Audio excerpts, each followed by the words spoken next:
স্বপ্ন বিশ্বাস। অতীতের ভুল।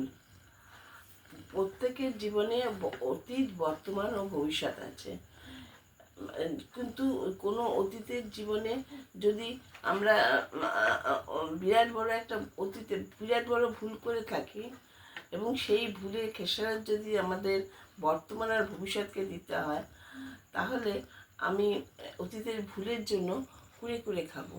আমি অতীতের ভুলকে কিছুতেই ভুলতে পারবো না।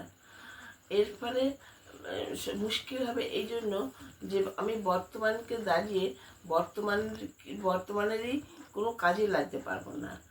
এর জন্য আমাকে অতীতকে ভুলতে হবে, আর তার জন্য আমাকে সামনের দিক যাতে আলোক উজ্জ্বল হয় তার চেষ্টা করতে হবে। আর আমাকে ভাবতে হবে যে আমি শ্রেষ্ঠ হব। এই চিন্তা করে এগোলে আমার উন্নতিটা তাড়াতাড়ি হবে এবং এবং আমি অনেক চেষ্টা করলে আমার উন্নতি নিশ্চয়ই হবে। তার সাথে পরিশ্রম আর আমাকে লেগে থাকতে হবে।